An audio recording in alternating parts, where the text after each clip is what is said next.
ନମସ୍କାର। ଆଜି ଆମେ ଜାଣିବା ସାଧାରଣତନ୍ତ୍ର ଦିବସ ଭାଷଣ ଅତି ସରଳ ଭାଷାରେ।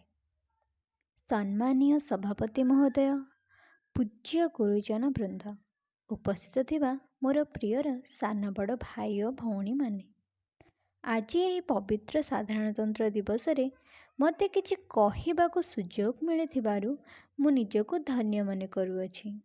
ଆଜି ହେଉଛି 26 ଜାନୁଆରୀ 2024 ମସିହା, ଆମ ଦେଶର 75ତମ ସାଧାରଣତନ୍ତ୍ର ଦିବସ। ଆମେ ପ୍ରତିବର୍ଷ 26 ଜାନୁଆରୀକୁ ସାଧାରଣତନ୍ତ୍ର ବା ଗଣତନ୍ତ୍ର ଦିବସ ରୂପେ ପାଳନ କରିଆସୁଛୁ।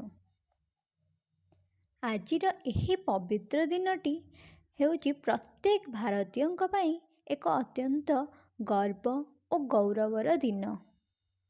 ଆମ ଦେଶ 1947 ମସିହା ଅଗଷ୍ଟ ମାସ 15 ତାରିଖ ଦିନ ସ୍ୱାଧୀନ ହୋଇଥିଲା, କିନ୍ତୁ ଆମ ଦେଶର କୌଣସି ଆଇନ କାନୁନ ସମ୍ବିଧାନ ନଥିଲା।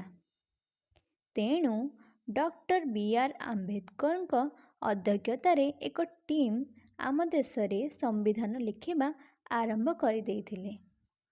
1950 ମସିହା ଜାନୁଆରୀ 26 ତାରିଖ ଦିନ ଭାରତ ସମ୍ବିଧାନ ସମ୍ପୂର୍ଣ୍ଣ ରୂପେ କାର୍ଯ୍ୟକାରୀ ହୋଇଥିଲା ଏବଂ ଭାରତ ଏକ ସ୍ୱତନ୍ତ୍ର ଗଣତାନ୍ତ୍ରିକ ରାଷ୍ଟ୍ର ରୂପେ ସମଗ୍ର ବିଶ୍ୱରେ ସ୍ୱୀକୃତି ଲାଭ କରିଥିଲା।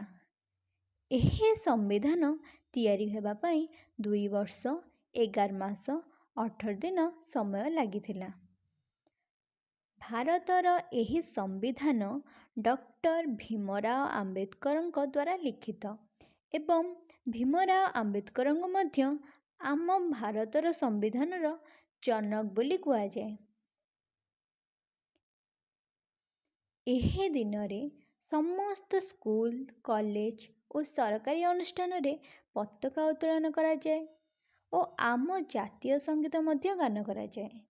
ଆଜିର ଏହି ପବିତ୍ର ଦିନରେ ଆମେ ସମସ୍ତେ ଶପଥ ନେବା ଯେ ଆମେ ଆମ ଦେଶକୁ ବିଶ୍ୱର ସର୍ବୋତ୍ତମ ଦେଶ ରୂପେ ଗଢ଼ିବା ଓ ଆମେ ସବୁବେଳେ ଆମର ସମ୍ବିଧାନକୁ ସମ୍ମାନ ଦେବା। ମୁଁ ଏତିକି କହି ମୋର ବକ୍ତବ୍ୟ ଶେଷ କରୁଛି। କିଛି ଯଦି ତ୍ରୁଟି ଥିବ ମୋତେ କ୍ଷମା କରିଦେବେ। ଜୟ ହିନ୍ଦ, ଜୟ ଭାରତ।